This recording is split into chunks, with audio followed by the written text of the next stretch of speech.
Nouvelle édition de la rédaction, merci d'être au rendez-vous. À la une de l'actualité, l'Arabie est le royaume du bien et de la générosité. Réaction de Saad Hariri, le chef du courant du futur, répondait aux virulents propos du leader du Hezbollah, Hassan Nasrallah, à l'encontre de l'Arabie saoudite. Les premières familles syriennes quittent l'enfer d'Alep à travers l'un des corridors humanitaires, annonce ce samedi des médias du régime qui assiègent depuis des semaines la grande métropole du nord du pays. À la veille de la clôture des JMJ en Pologne, le pape François s'est recueilli ce samedi au sanctuaire de la Divine Miséricorde, où est honorée Sainte Faustine Kowalska, très populaire dans ce pays. Je vous le disais en titre, le chef du courant du futur, Saad Hariri, répond aux propos du secrétaire général du Hezbollah, Hassan Nasrallah, à l'encontre de l'Arabie saoudite. Dans un discours à la télévision, le leader du Parti de Dieu a accusé hier soir l'Arabie saoudite de vouloir normaliser ses relations avec Israël.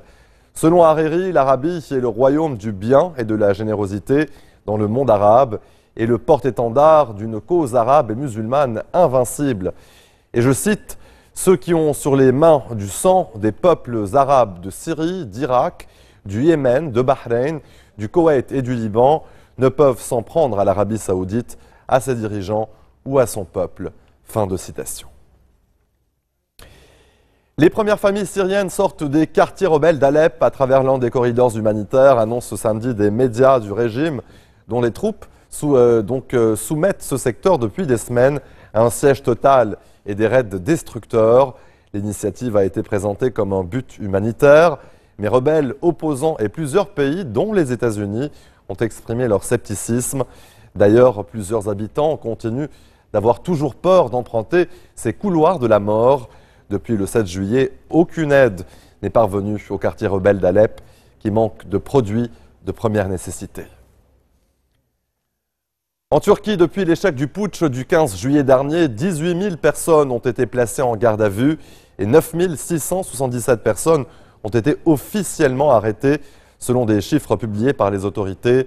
Aucun secteur n'est épargné, près de 50 000 passeports ont été invalidés pour éviter les fuites à l'étranger. Une purge qui semble désormais s'étendre au milieu économique. Axel Simon nous en dit plus. Le président turc s'en prend désormais aux dirigeants occidentaux. Devant une audience réunie pour commémorer les victimes du coup d'État, le président Erdogan a rejeté en bloc les critiques des États-Unis et des Européens envers le pouvoir turc, les priant même de se mêler de leurs affaires. Je voudrais être le plus clair possible. Tout pays et tout dirigeant qui ne se préoccupe pas autant de la vie du peuple turc et de notre démocratie que de la vie des putschistes n'est pas notre ami. Les Occidentaux se sont inquiétés explicitement des purges de masse intervenues depuis le coup d'État raté du 15 juillet. Les États-Unis sont soupçonnés par le chef de l'État de protéger son ennemi juré, Fethullah Gülen, qu'il accuse d'être à l'origine du coup d'État depuis son lieu d'exil aux États-Unis.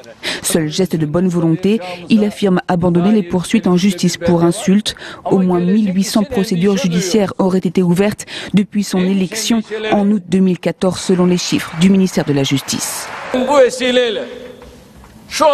Je profite de cette opportunité pour retirer toutes les actions en justice que j'ai intentées contre ceux qui m'ont manqué de respect et qui m'ont insulté d'une manière ou d'une autre. En 2 semaines, à la suite du coup de force, plus de 18 000 personnes ont été placées en garde à vue. Près de 10 000 restent en état d'arrestation, parmi eux des militaires, des journalistes, des fonctionnaires et des hommes d'affaires. Inquiétude en Allemagne avant une manifestation pro-Erdogan prévue demain à Cologne. Les manifestations entre pro-kurdes et pro-turcs dégénèrent régulièrement en Allemagne, comme vous le voyez sur ces images d'archives. La métropole rhénane compte une importante minorité turque ou d'origine turque. L'appel au rassemblement a été lancé par l'Union des démocrates européens turcs, considérés comme le lobby du parti au pouvoir à Ankara. Il s'agit de venir soutenir le président islamo-conservateur qui, depuis le coup d'État raté du 15 juillet, a entamé de vastes purges de l'armée et des médias notamment. Plusieurs contre-manifestations sont prévues donc à Cologne, demain, dimanche. 13 jours après l'assaut d'hommes armés dans un commissariat de Erevan, la situation reste extrêmement tendue dans la capitale arménienne. Quelques 4000 manifestants se sont encore réunis la nuit dernière pour réclamer la libération d'un responsable de l'opposition. Des centaines de policiers ont fait usage de bombes lacrymogènes et de grenades assourdissantes pour disperser la foule. Les assaillants réclament toujours la démission du président Serge Sarkissian. Plusieurs manifestants ont été arrêtés la nuit dernière. Restez des nôtres, on se retrouve après cette très courte pause. A tout de suite.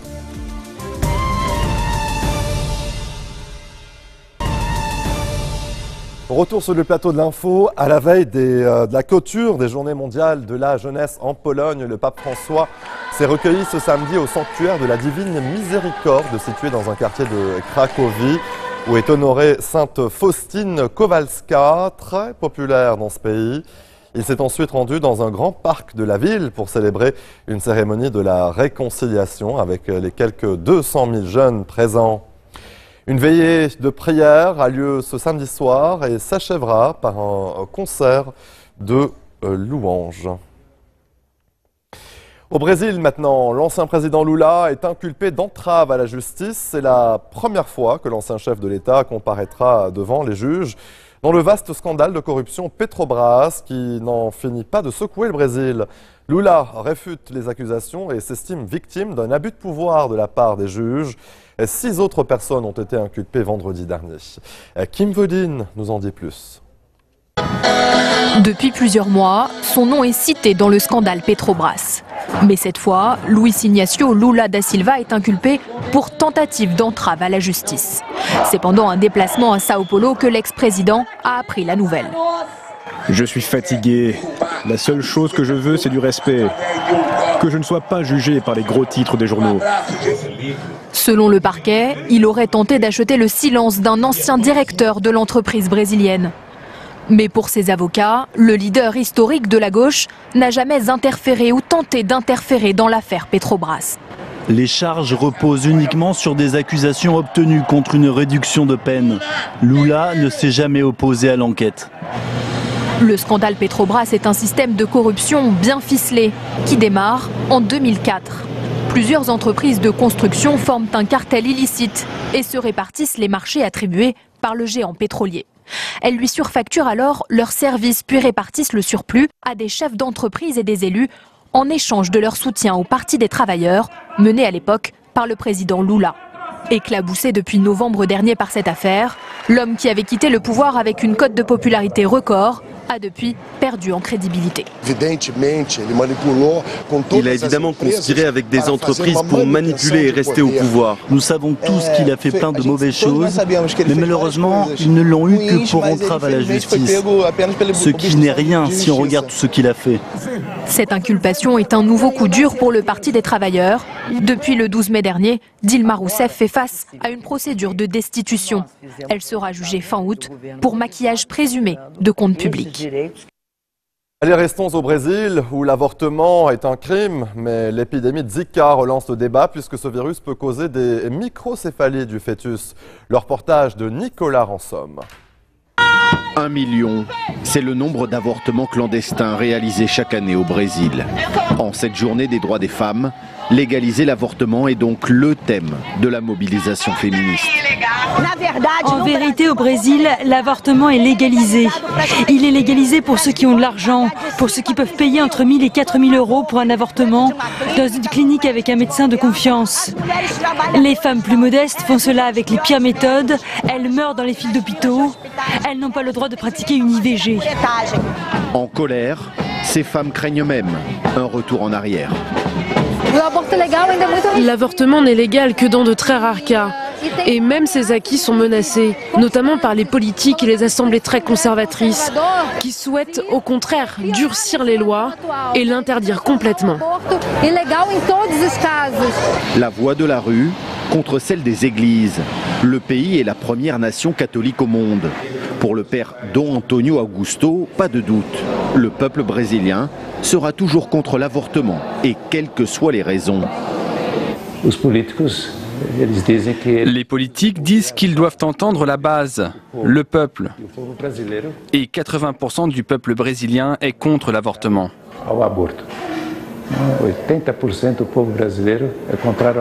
Et ces manifestations d'activistes en faveur de l'avortement ne sont pas des manifestations aussi importantes que la mobilisation des catholiques et des personnes de bonne volonté en faveur de la vie.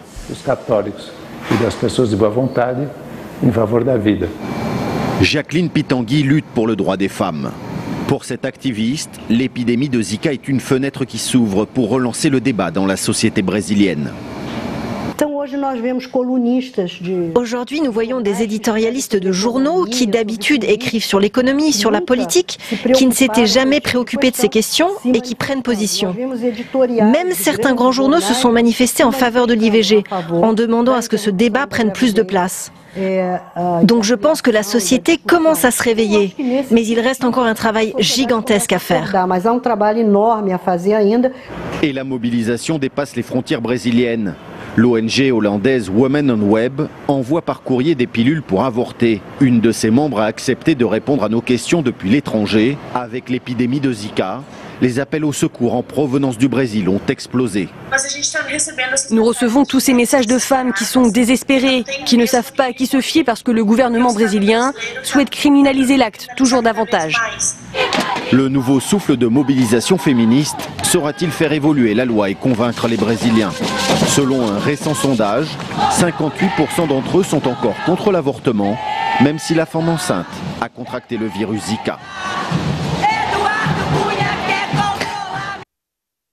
Dans un tout autre registre, 7 personnes ont été arrêtées ce samedi dans le nord de l'île de Sumatra en Indonésie. Elles sont soupçonnées d'avoir mis le feu à 3 temples bouddhistes, au moins dans la nuit de vendredi à samedi.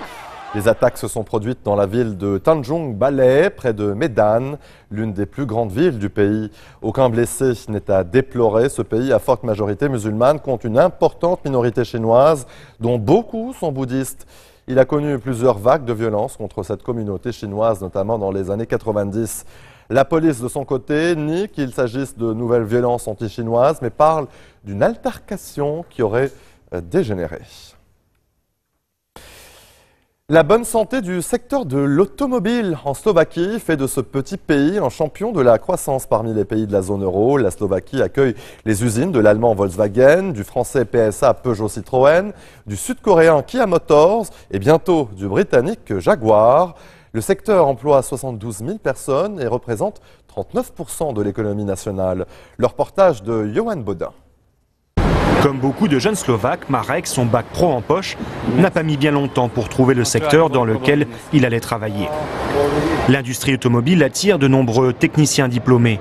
Un passage chez Volkswagen à Bratislava et depuis 10 ans le voici chez Kia, installé à Žilina, dans le centre du pays. Beaucoup de choses ont changé. Notre production initiale était de 2 voitures par jour. Aujourd'hui, nous produisons 1400 voitures par jour. Ça suffit peut-être pour décrire comment ça a changé. Tout au début, j'étais opérateur à la ligne de production. Aujourd'hui, je suis chef d'équipe. Sa première paye, 500 €, est bien loin aussi. Aujourd'hui, il en gagne 3 fois plus. Ici, 3800 personnes se relaient sur la chaîne de production. Comme tous les ouvriers spécialisés employés par les constructeurs automobiles étrangers, leur salaire est 2 fois supérieur à la moyenne slovaque, environ 1300 € bruts, mais reste inférieur aux voisins d'Europe de l'Ouest. En Slovaquie, les constructeurs étrangers emploient 18 000 personnes. Mais en tout, ce sont 200 000 emplois indirects générés avec les sous-traitants qui, eux, sont moins bien lotis. Ici, sur la ligne finale, vous pouvez voir les voitures produites. La moitié des véhicules de la marque vendus en Europe sortent de cette ligne. L'usine de Žilina tourne à plein régime. 330 000 voitures produites l'an passé. Le constructeur coréen y a investi 1,7 milliard d'euros. La principale raison est la position géographique de notre pays, car on peut atteindre le marché de l'Europe occidentale et celui de l'Europe orientale. L'autre gros avantage, c'est qu'il y a 10 ans, il y avait une taxe unique à 19% en Slovaquie, ce qui a fait que c'était plus intéressant ici que dans les autres pays voisins. Et enfin, ici dans la région de Žilina, il y avait une main-d'œuvre hautement qualifiée, surtout en raison de l'héritage de l'industrie lourde dans la région de Žilina. La Slovaquie est le pays au monde qui produit le plus de voitures par habitant. Premier à s'y être installé, Volkswagen en 1991, suivi de PSA et de Kia. Les trois marques se sont même associées pour embaucher un porte-parole commun, l'ancien recteur d'académie, Juraj Sinai, en charge de vanter les vertus de la première industrie du pays. L'industrie automobile, c'est 44% de l'industrie slovaque, presque 50%. Du coup, on peut dire la Slovaquie, c'est la puissance automobile. En 2009, la crise a contraint les usines à ralentir provisoirement leur production. Quelques certitudes ont vacillé et depuis une prise de conscience émerge d'une trop grande dépendance de l'économie vis-à-vis de ce secteur. Mais la confiance reste de mise pour les années à venir. Le jour viendra où les technologies commenceront à être obsolètes. Et c'est à ce moment-là que les constructeurs prendront l'option de la délocalisation. Ce risque existe, mais il ne sera d'actualité que dans 10 ou 20 ans. À l'heure actuelle, les fabricants utilisent des technologies de pointe qui ne sont pas encore amorties. Un optimisme pour une nouvelle décennie automobile renforcée par l'annonce de l'arrivée d'un quatrième géant. Jaguar Land Rover va investir 1,5 milliard d'euros en Slovaquie. Une usine doit sortir de terre d'ici 2018 avec à la clé 2800 emplois. 20 000 CV auraient déjà été envoyés. C'est ainsi que se referme ce journal. Le rappel des titres qui ont marqué l'actualité de ce samedi. L'Arabie est le royaume du bien et de la générosité. Réaction de Saad Hariri, le chef du courant du futur, répondait aux virulents propos du leader du Hezbollah, Hassan Nasrallah, à l'encontre de l'Arabie saoudite. Les premières familles syriennes quittent l'enfer d'Alep à travers l'un des corridors humanitaires, annonce ce samedi des médias du régime qui assiègent depuis des semaines la grande métropole du nord du pays. Et à la veille de la clôture des JMJ en Pologne, le pape François s'est recueilli ce samedi au sanctuaire de la Divine Miséricorde, où est honorée Sainte Faustine Kowalska, très populaire dans ce pays. Merci de votre attention, très bonne suite de programme sur notre antenne et bon week-end à toutes et à tous.